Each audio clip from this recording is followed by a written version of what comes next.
Abortion is not a women's issue.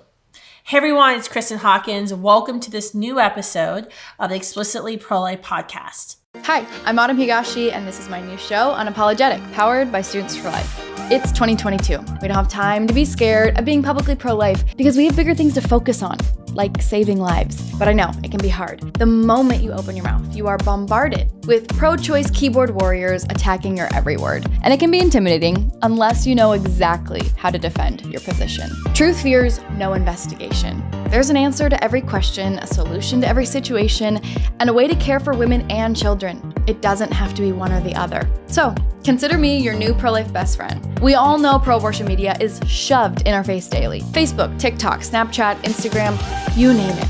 I want you to be able to understand how to break down their arguments and shine truth and light on this culture of death. I want you to not only know why you believe what you believe, but how to defend it with truth and love.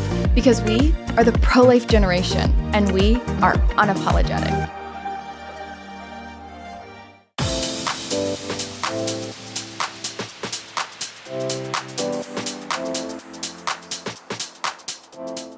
Abortion is a human issue.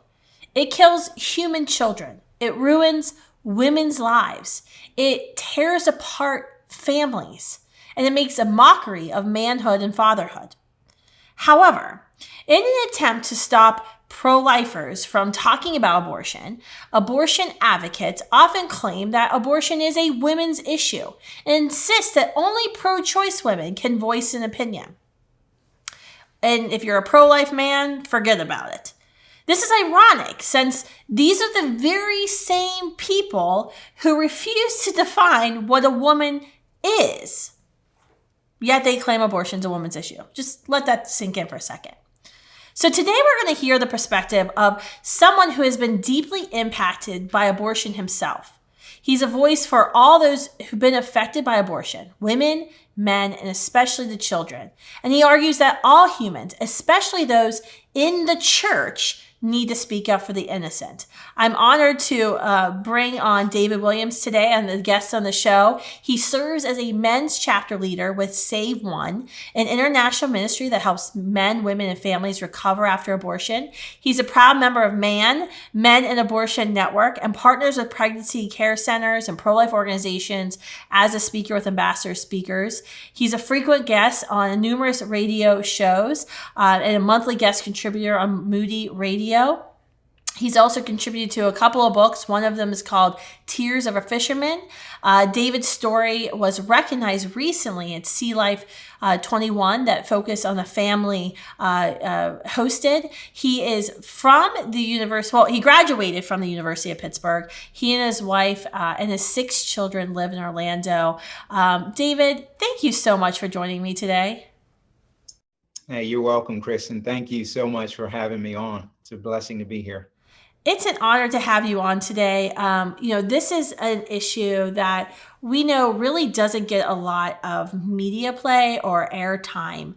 Can you kind of share with us your personal experience with abortion and how it's impacted you over the years? Yeah, when I was a 19-year-old college student, my very first girlfriend, first person I ever had sex with, got pregnant. And I was at a place where I was a first generation college student, didn't feel like I could be a dad, didn't know what it meant to be a dad or a husband. And so in my mind, I thought that there were only, 2 options. One, that we'd have the baby, and I didn't think we were ready for that. And 2, we would have an abortion. And I actually went with that reasoning to my girlfriend and convinced her, based on where we are as first generation college students who need to get a degree to figure out our life, like this would actually be an impediment to us. And so with that, I kind of convinced her that that was what we should do.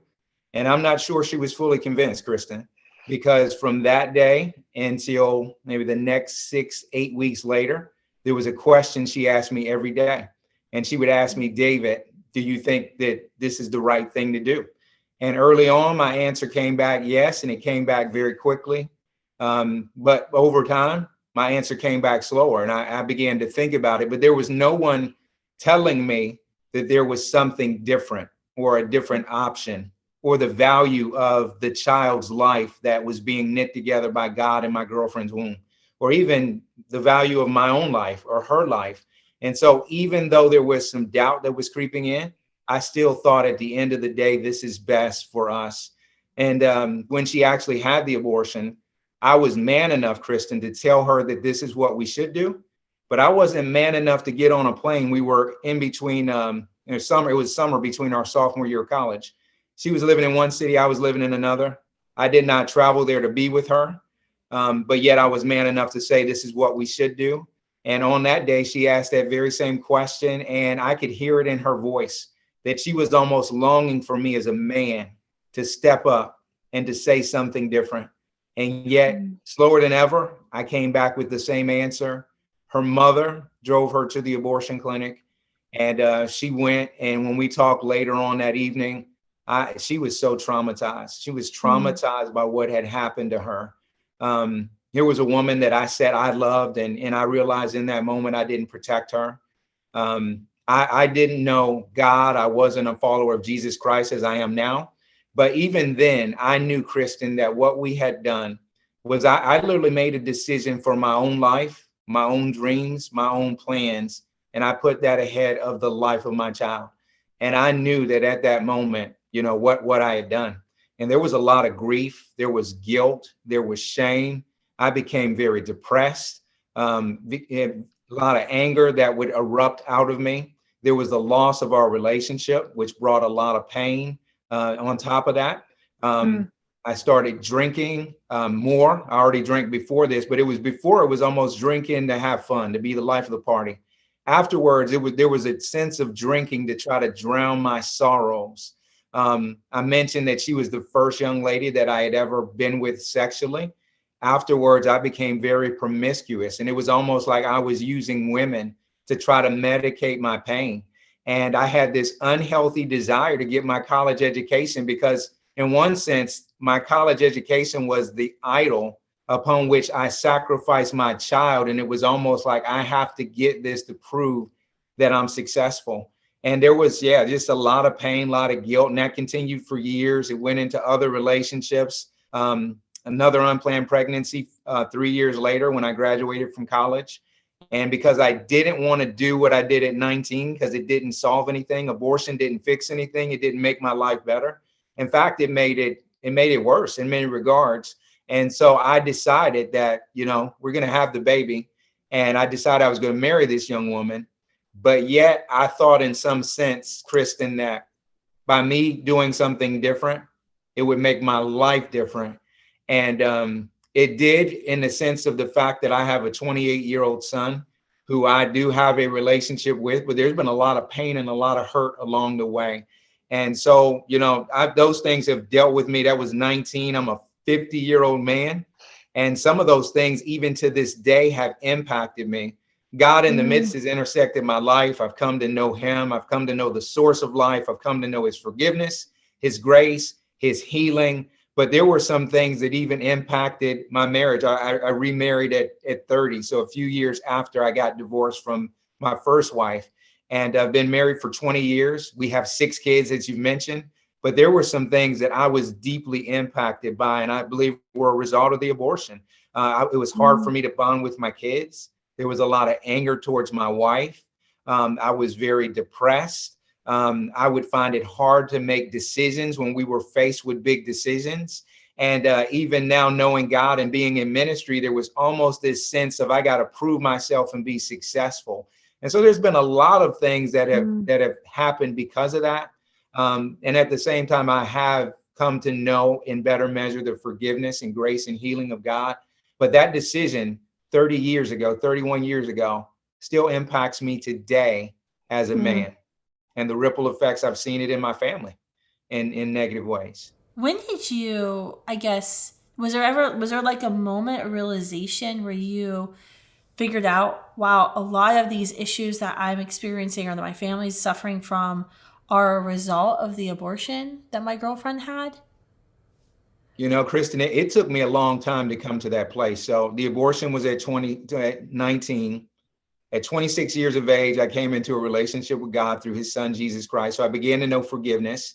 But it wasn't until I was 40 years old that I began to recognize how deeply abortion impacted me. And I never shied away from any of my stories. So when I would share with people my story, I would share about the abortion. And so because of that, I was asked to speak at a pregnancy center as a man who had been a part of abortion, but who knows the forgiveness of God. So I was asked to speak in that manner. And Kristan, even though I knew that God had forgiven me of the abortion, I never really thought about it much at all until that day I was asked to speak. And it brought home to me, I began to really have to sit in what I had done. The fact that I was complicit in the murder of my first daughter. I had to sit in that. I began to sit in it for the first time. And I think in some regards, I began to realize how heinous and how wicked and how evil an act that was. And yet, I think God was using it to allow me to see that there was even forgiveness and grace that was even deeper than what I was feeling in the guilt. But speaking on that night, I think God brought it home to me that this has affected me in some ways. And there just happened to be a guy there, and you might know him, Kristan, Brad Mattis, who's with Life Issues Institute. So Brad actually is at this banquet, and Brad comes up to me after I speak and gives me his card and says, "We need to talk." I call Brad. And he said, like, David, I think that God's going to use you in some amazing ways to be a voice for preborn children in spite of your story. He's going to use you to minister grace to men and women who find themselves in crisis due to an unplanned pregnancy. I believe he'll use you to minister to even those who have been broken by abortion, that they can know that there's healing and forgiveness and grace. But then the second thing he says to me, he says, I have a question for you. And I said, "What's the question, Brad?" He goes, "How have you allowed Jesus to heal the wound of abortion in your heart?" And Kristan, when he said that to me, I actually was thinking like, man, I have known Jesus for about 15 years. The abortion was 20 something years ago. Of course, Jesus has healed me of the wound of abortion. But I didn't say that to Brad. I said, I never have invited him I've never asked him to really, bring healing to me from this. So he sends me a book titled Fatherhood Aborted. And he asked me if I would be willing to go through an abortion recovery Bible study at a pregnancy center. So when he sends this book, Fatherhood Aborted, there were things in my life, the anger, the depression, hard to bond with my wife, hard to bond with my kids. I began to, it was almost like the Holy Spirit began to pull the curtain back, and I began to see that these things were correlated and connected to this abortion experience that I really didn't give much thought to. And as I began to go through this Bible study, there were just measures of healing and grace and forgiveness that God began to just really shower upon me. But it really took a man asking me a very pointed question and pointing me to some resources that showed me of the effect of abortion in men's lives, that really opened my eyes to the reality of how this was affecting my life, my marriage, my family, and even my ministry. Thank God for Brad. He's a wonderful, courageous pro-life warrior I've been honored to know for a number of years. Have you spoken with your daughter's mother? I haven't. And that's been something where, I've prayed that, God, if that is something that you want, that you will bring that together. I haven't spoken to her, but I have prayed for her a lot. Yeah. And it's almost one of those things, Kristan, where we haven't been in contact since, it's just a few years probably after the abortion. And, sometimes in my mind, I think like, should I find her? Should I go to her? Should I, ask her for forgiveness? Should I tell her the thing that I did was so wrong and I'm so sorry for, not standing up for our child and not protecting her? And I've had those thoughts. But then it's almost a thing like, I don't know where she's at in her life. And if I just show up out of the blue, I don't know if she's married. I don't know what's going on in her life. I don't know the impact that would have on her. But I do at some point wish that I would have that opportunity to actually be a man where I can say to her, like, I wasn't a man then. And there's a lot of pain you've experienced in your life because of the fact that I kind of went along with the narrative of our culture, right? They say it's a woman's choice. It's, it's a woman's right. And Mm-hmm. yet I was the father of a preborn child. And so, I had a right, a God-given instinct that God put in me to protect that child, to provide for that child. And I allowed the narrative of our culture to silence me in that moment. And because I was silenced, there's, the 31-year-old woman who could be here living out great potential and serving her purposes on earth, a woman who wouldn't have had to go through the trauma she went through, or even me and my family, some of the pain that we've gone through, if I would have stood up and been a man and not listened to the lie of the culture and sought out even another voice during that time, instead of thinking the way that I was thinking. Yeah, I was just, when you were recounting your story and the trauma you endured from that abortion, I just, we couldn't help but pray for your daughter's mother because of the pain we know she's likely suffered. And I think it just underscores the impact that abortion makes, the shock waves that abortion sends throughout our families and throughout our country. Where it's not just one girl going into an abortion facility. There's a dad, there's a whole family, there's a whole legacy, a whole part of the family tree that will never grow. And it's just, I think it's devastating if you start getting down that rabbit hole and thinking about all of these long-term effects of abortion. Men are often told, especially in the pro-life movement, that they cannot talk about abortion. If they are pro-life, there is absolutely no tolerance for them, especially on college campuses, in the media, out in the community and events. Men are treated as if this issue has nothing to do with them at all. They are simply the donor of the sperm. That is it. Even though we know it takes a man, it takes a male. I guess I don't know if I use the word man for some of these boys, but it takes a male to help create a new human being, and half of all of the children that are being aborted are also male. Why do you make it a point not just to speak out about abortion, but to also in your ministry urge other men to join you and to do the same? Because, in some regards, we have been called to lead. I have a friend, Kristan, who years ago, he was a music minister at a church, and he went to go rehearse with his team, and they couldn't rehearse because there was such a great stench. And it was so bad they couldn't do anything. So he ends up leaving from the building. He walks outside and he realizes what the stench is. He sees this sewer. The manhole cover is off of the sewer. And this smoke is just rising up in the street, and it's causing the whole street to stink. And at that moment, he said he felt like God spoke to him and said this: that's what's wrong with our world today. Men are out of place. And because men are out of place, the stench in our world is so great. And I believe that when it comes to abortion, men are out of place. And this stench of abortion is just being allowed to grow and to fester more and more. And as men, we need to realize that, like you said, we're not, when there's an unplanned pregnancy, we're not a sperm donor. We are the father of a preborn child. We have a responsibility. If we listen to culture, it allows us to shirk our responsibility.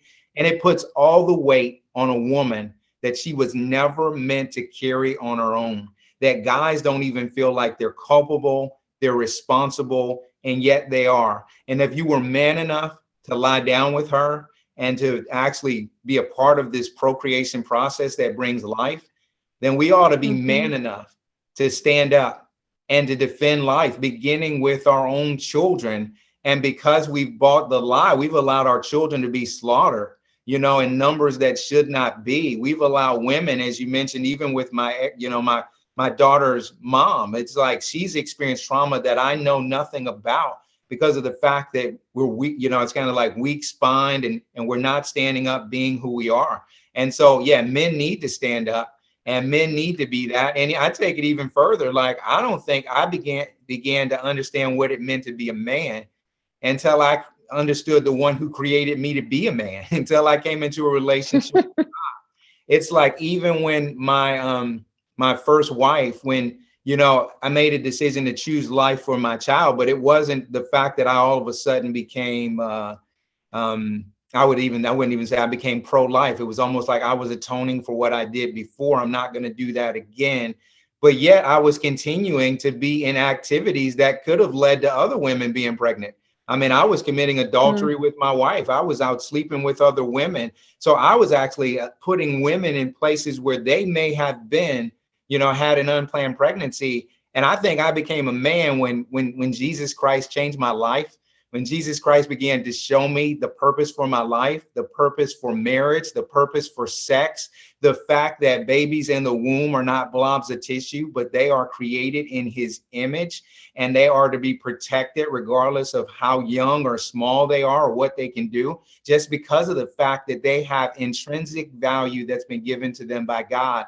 And so, my message is for men to step up, to be men, but ultimately, we can't step up and be the men that God's called us to be if we're not submitting to this God who creates these children in his image and likeness. But we're called to honor him even above that. And when we honor him, we want to defend and protect and uphold the very things that are on his heart. And that's having sex with one woman in the context of marriage, being fathers to our children that God is blessed us to be able to have. So that's a lot of my heart. And I think a lot of it comes because of just God's grace and God's forgiveness to me. Because when I think of what we're talking about, Kristan, I mean, it was just a horrible thing that I participated in. And the only reason I can talk to you today is because God is so amazing, and his grace is so amazing as well. So I'm going to go off script of the question I didn't tell you in advance. So at Students for Life, we conduct research every year with our Dimitri Institute for Pro-Life Advancement. And it took us about 2.5 years, and we did a research study, a couple $100,000 research study on quantitative and qualitative analysis of the mushy middle or movable middle women in our country. Those, 18 to 34, most targeted by the abortion industry, how they feel about abortion, they feel about the pro-life movement. And it informed us greatly as the viewpoints. And we are actually in the midst, we are just getting ready to finish up our men's study, our movable mushy men's study.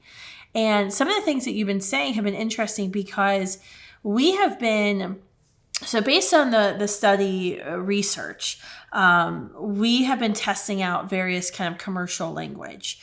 And so our film crew has created basically like 4 commercials, and we're getting ready to kind of finish those up, and then we're going to do a final test to see which one wins.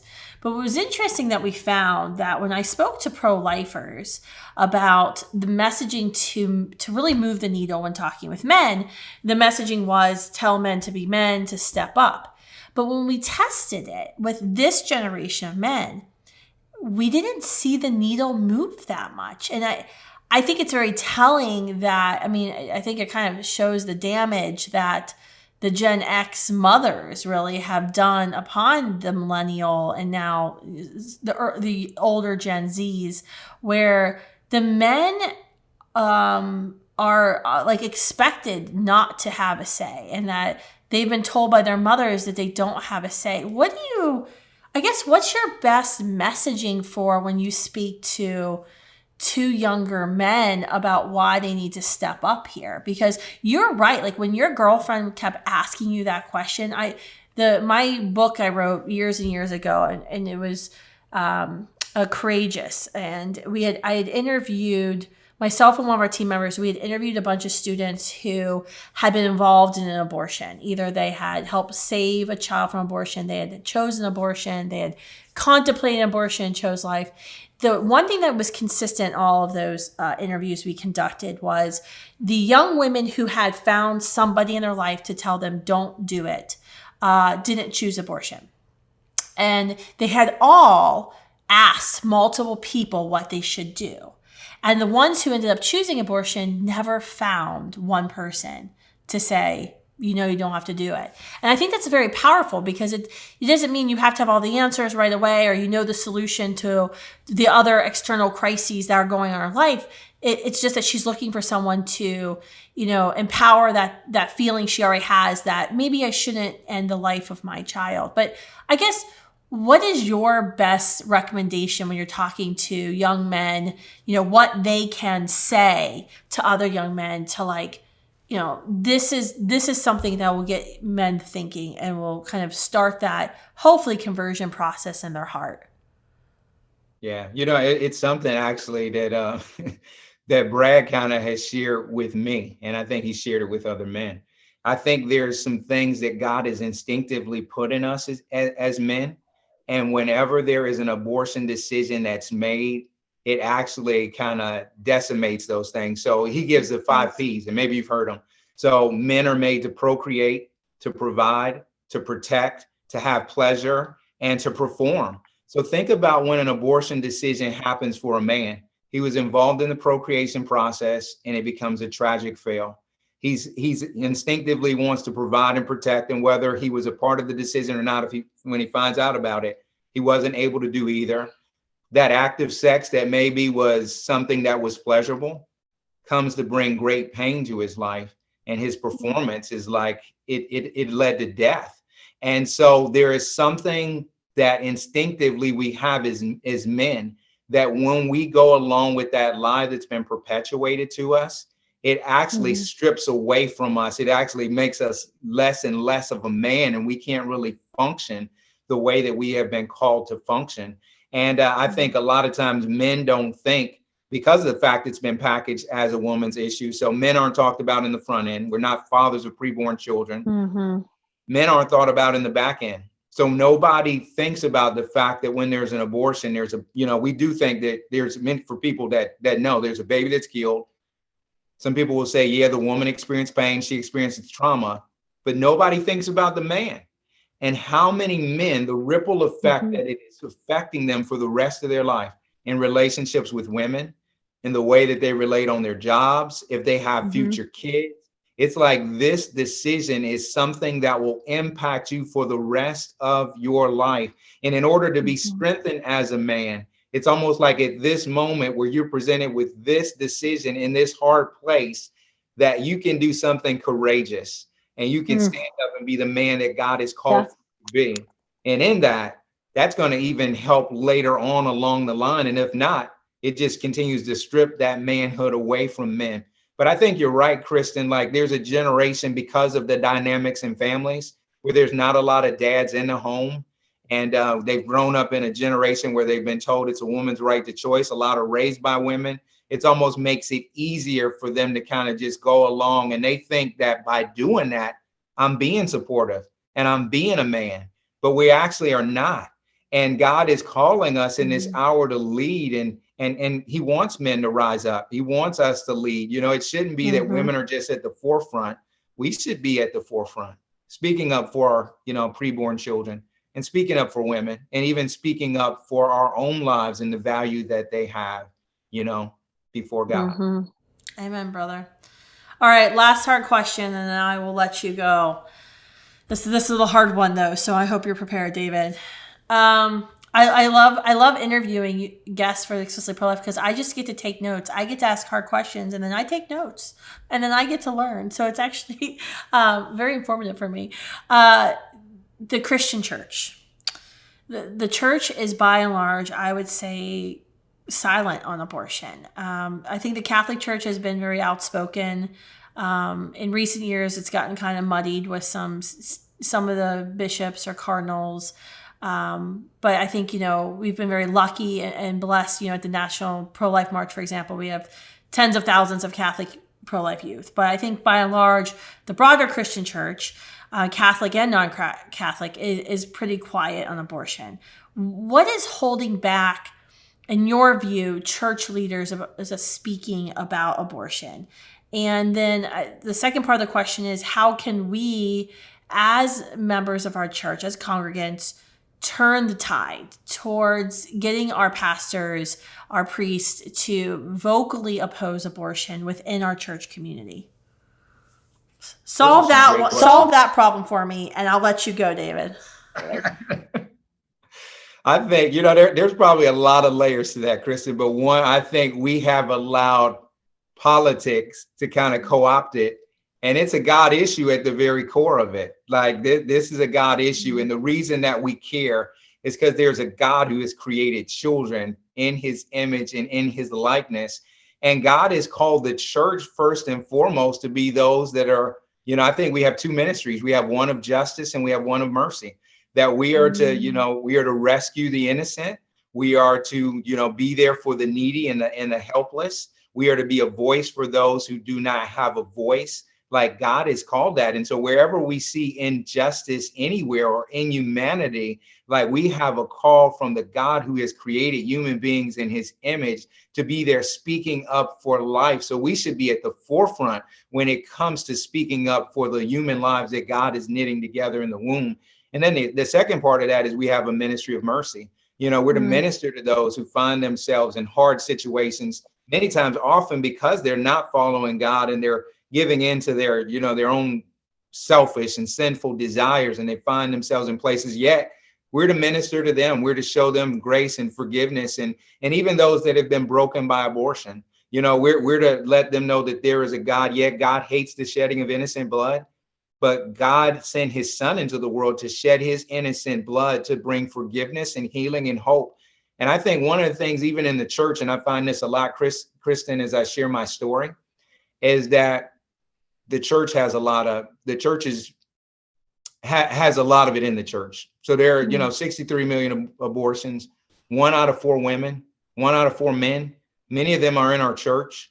And the church hasn't been a place of healing and grace for those who've been impacted by it. So I think the enemy has silenced so many because it's a part of your story. How in the world could you ever dare to say something to somebody else when you yourself have been a part of an abortion? But if we really truly understood the grace of God and his forgiveness, we could be the ones who actually go forth and to let them know that this lie that they're telling you, that you go and you have an abortion, your life's going to be great. No, we know the other side of the story. We know the hurt. We know the pain. We know the ripple effect of it. But we also know the forgiveness that can come. And I think because so many have been hurt by it, even in leadership, and they really haven't done what Brad invited me to do, to invite Jesus to really heal that. So there's almost been this thing where you got people that are in church who feel like they can't say anything because who am I? Because of what I've done.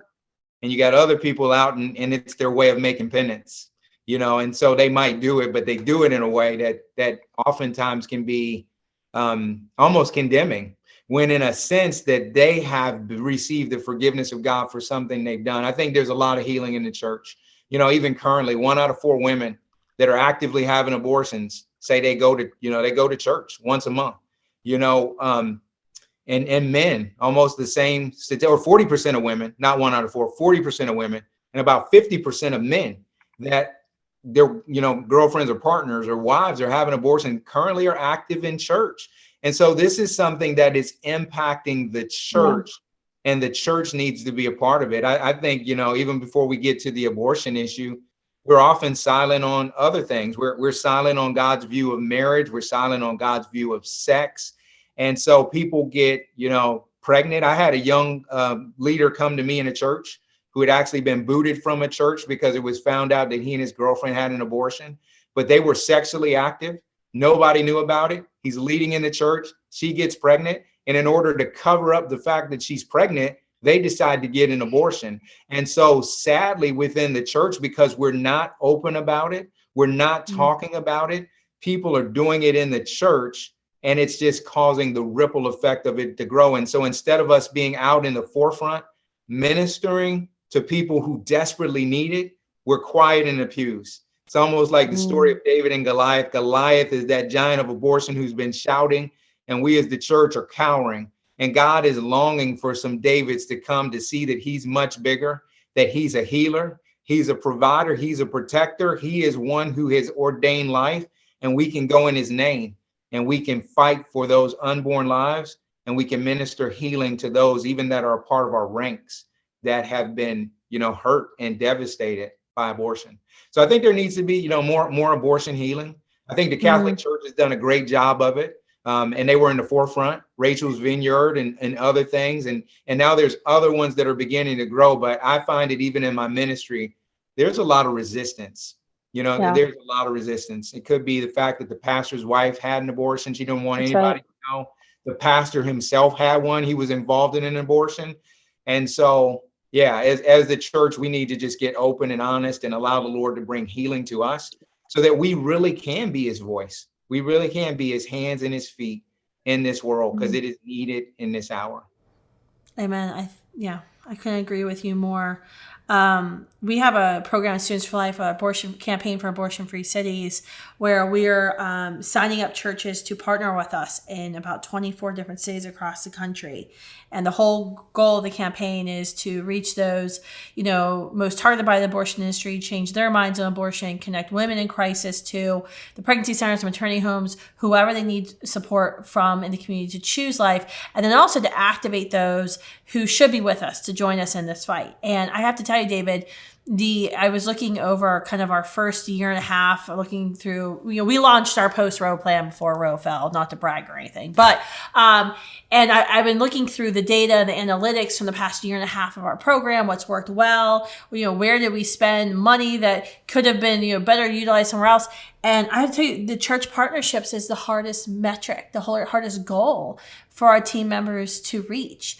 And I would encourage you, if you are a member of a church, you want to get active, you want to force or, use some good old Christian guilt to get your pastor or your priest to talk about abortion, you can go to abortionfreecities.org/church. We have a whole church toolkit with sample sermons and ways you can get involved, because this is a major problem that, this should be the easiest part of our work. I mean, I can recruit people to go door knock in neighborhoods surrounding abortion facilities, not usually great neighborhoods, with only the promise of maybe a Chick-fil-A lunch, maybe a Chipotle burrito if I'm feeling real sassy. That's easier to do. Get people to go door to door, talk to neighbors about abortion, than to get a church to sign up to say, yeah, we'll talk about abortion once a year. Yeah, we'll put up flyers for Standing With You and other nonviolent resources.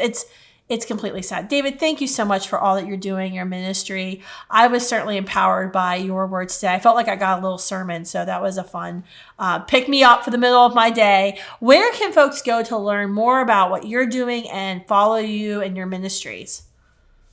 Yeah, I have a website, davidwilliamsspeaks.com. They can follow me on Facebook at David Williams Speaks. And then I have a YouTube channel, which is also David Williams Speaks. Awesome. Well, thanks, David, for coming on. That should be your last name, David Williams Speaks. We'll speak Williams your middle name. Thanks for coming on today. I hope folks really start to utilize some of the resources, especially your YouTube videos out there, when having hard conversations and encouraging other men to get involved. Men, we need you in the pro-life movement. I want to say that and be emphatically clear that we need more men in the pro-life movement. And I don't need just more men because we need more manual laborers. We need your voice in the pro-life movement. So join us. Thank you all for coming on today. Thank you for tuning in. Make sure you share this episode, especially with pro-life men in your life who might need a boost, especially with all of the mainstream media's rhetoric right now about how this women's rights issue, even though they don't know what a woman is, and how men shouldn't be talking about this. So make sure you share this episode. Make sure you subscribe. Bye, everyone.